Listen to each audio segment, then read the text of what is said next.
जय हिंद दोस्तों। तो आज हम कक्षा 10वीं विषय गणित प्रश्नावली 1.1 का चौथा सवाल हल करेंगे। तो दोस्तों प्रश्न है, यूक्लिड विभाजन प्रमेय का प्रयोग करके दर्शाइए कि किसी धनात्मक पूर्णांक का वर्ग किसी पूर्णांक m के लिए 3m या 3m+1 के रूप का होता है। दोस्तों प्रश्न हल करने के लिए संकेत भी है। यह मान लीजिए x कोई धनात्मक पूर्णांक है, तब यह 3q+1 3q+2 के रूप में लिखा जा सकता है। इसमें से प्रत्येक का वर्ग कीजिए और दर्शाइए कि इन वर्गों को 3m या 3m+1 के रूप में लिखा जा सकता है। इतनी बात दोस्तों आप लोगों को समझ में आ गई होगी। अब हम प्रश्न के तरीके से ही हम सवाल को हल करेंगे। तो दोस्तों प्रश्न में माना है x कोई धनात्मक पूर्णांक है, तो हम भी मान लेंगे। माना कोई धनात्मक पूर्णांक यम है। हम यम माने हैं, आप कुछ भी मान सकते हैं दोस्तों, इससे कोई बात नहीं है। दूसरी बात कहा है यूक्लिड विभाजन प्रमेयिका का प्रयोग करना है। तो हम यूक्लिड विभाजन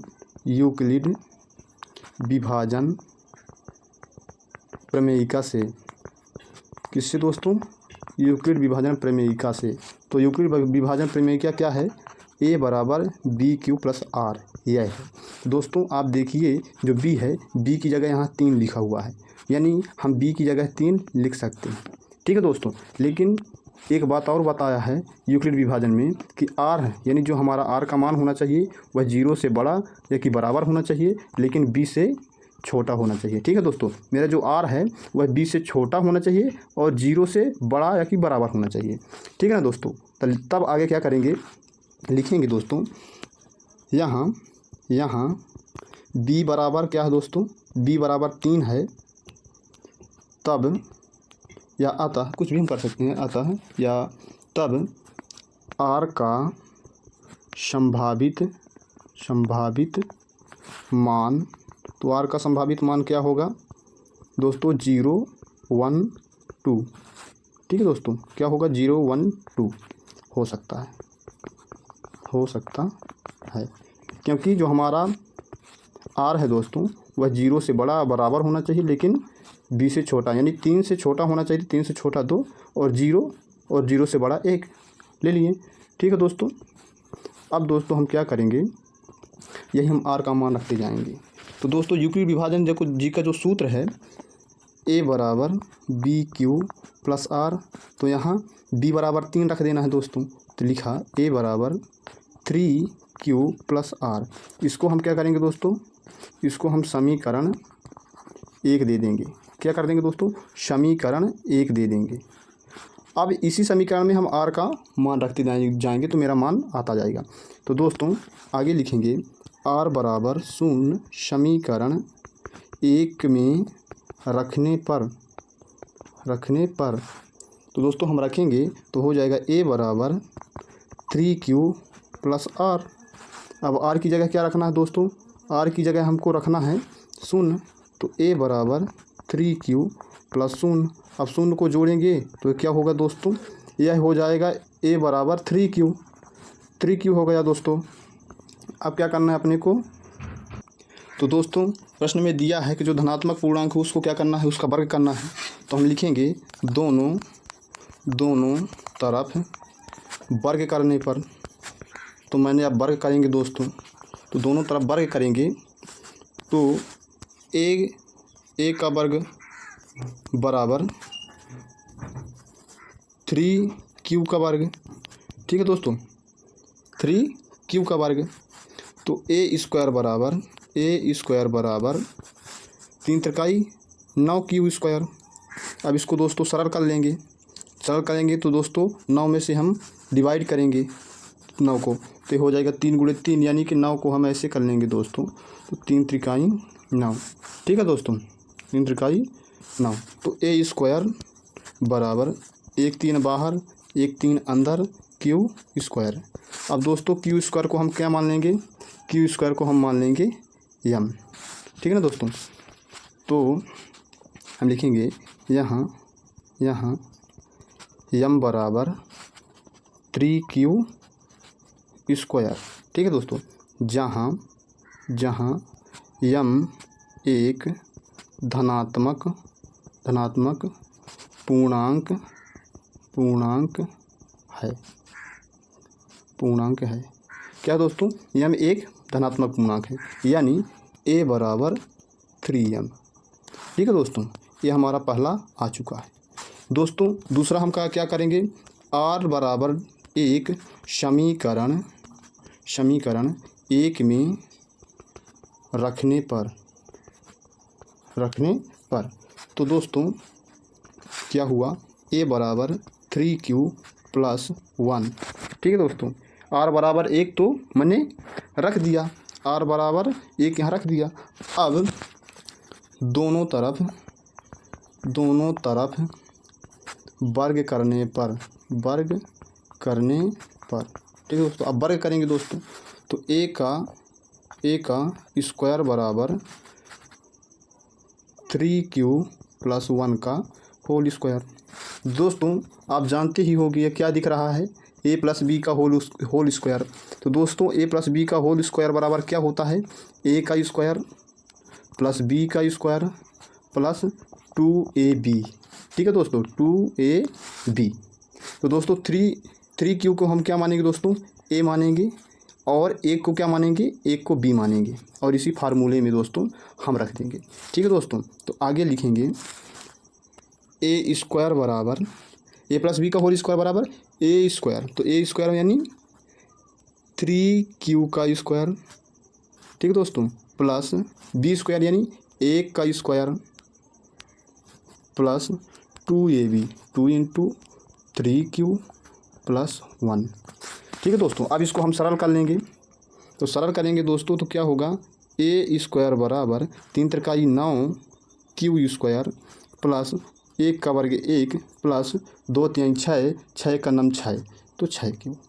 ठीक है दोस्तों, बात आपकी समझ में आ रही होगी। तो दोस्तों आप लोग क्या करेंगे, अब इसको क्या करेंगे, एक जो q है, q को हम q के पास लाएंगे, तो a स्क्वायर बराबर 9q स्क्वायर प्लस 6q + 1। अब दोस्तों इसको हम खंडित करेंगे, तो एक चीज़ हम देख लेते हैं, इसमें कॉमन क्या आएगा। तो 9 को हम कट करेंगे, 3 × 9, 3 × 9 3, इसमें 3 है दोस्तों, कोई दिक्कत नहीं है। अब दोस्तों हम 6 को करेंगे, तो 6 को 2 × 3 = 6, 3 × 9 3, यानी इन दोनों में क्या है, 3 कॉमन है दोस्तों। क्या है, 3 कॉमन है, तो हम 3 ले सकते हैं। तो a स्क्वायर बराबर क्या हुआ दोस्तों, अब इसको लेना है कॉमन, तो 3 9 में, तो 3 × 3 = 9, तो 3q स्क्वायर प्लस 6 है, तो 3 दूनी 6, 2q। ठीक है दोस्तों, + 1। ठीक है दोस्तों, अब दोस्तों इसको 3q स्क्वायर + 2q, इसको हम क्या मानेंगे, इसको हम मान लेंगे दोस्तों m। क्या मानेंगे दोस्तों, इसको हम मान लिए m। तो क्या हुआ, a स्क्वायर बराबर 3m + 1। यहाँ m बराबर आप देख लीजिए क्या है दोस्तों, m बराबर 3q square + 2q, 3q square + 2q, जहाँ m एक धनात्मक पूर्णांक है। m क्या है दोस्तों, धनात्मक पूर्णांक है। तो ये चीज़ हमारी दूसरी चीज़ आ गई। ठीक है दोस्तों, अब तीसरी बार हमको क्या करना है, अब r बराबर 2 समीकरण एक में रखने पर तो दोस्तों अब रख देते हैं समीकरण एक में, तो a बराबर 3q + 2। कोई दिक्कत दोस्तों, कोई दिक्कत नहीं। अब आगे करेंगे, दोनों तरफ या दोनों ओर वर्ग करने पर। अब वर्ग करेंगे दोस्तों, तो क्या होगा दोस्तों, होगा a स्क्वायर बराबर 3q + 2 का होल स्क्वायर। ठीक है दोस्तों, क्या होगा, 3q + 2 का होल स्क्वायर। अब दोस्तों आप ये भी जानते हैं क्या है, a + b का होल स्क्वायर, तो यानी a square + b square + 2ab, आप जानते ही होंगे। अब इसको इसी फार्मूले में रख देना है, तो रख के देखते हैं। तो a स्क्वायर बराबर दोस्तों, एक जगह क्या रखना है, एक जगह 3q और b की जगह क्या रखना है दोस्तों, बी की जगह रखना है 2, ठीक है ना दोस्तों। तो अब मैं रखेंगे दोस्तों, तो ये हो गया ए स्क्वायर यानी 3q का इसको स्क्वायर, बी की जगह 2 का square plus 2 into 3q plus 2, ठीक है दोस्तों। कोई दिक्कत? अब इसको हम सरल कर लेंगे, तो ये हो गया दोस्तों ए स्क्वायर 3 त्रिकाई 9q स्क्वायर प्लस 2 दूनी 4 प्लस 3 दूनी 6 दूनी 12q, ठीक है दोस्तों। अब q वाला अंदर ले लेंगे, तो ये हुआ दोस्तों ए स्क्वायर बराबर 9q स्क्वायर प्लस 12q, ठीक है दोस्तों, प्लस 4। तो प्लस 4 को दोस्तों हम क्या लिख सकते हैं, और तो प्लस 4 को हम लिख सकते हैं दोस्तों ऐसे 3 + 1 लिख सकते हैं, कोई दिक्कत नहीं।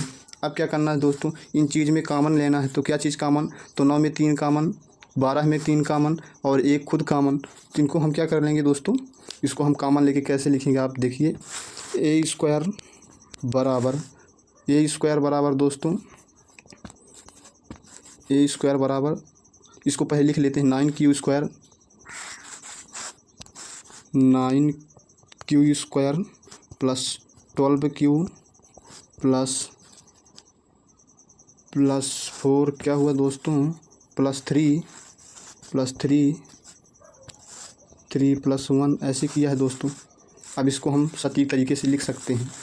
तो इसमें से कॉमन लेना है दोस्तों, तो मैं ए स्क्वायर बराबर 3 त्रिकाई 9q स्क्वायर प्लस 3 चौक 12q प्लस 1 और ए प्लस में बाहर बचा क्या दोस्तों 1, ठीक है दोस्तों।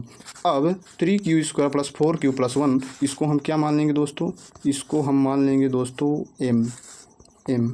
तो यह हो जाएगा ए स्क्वायर बराबर 3m + 1, ठीक है दोस्तों। क्या हो गया 3m + 1। यहाँ m बराबर 3q square plus 4q plus 1, जहाँ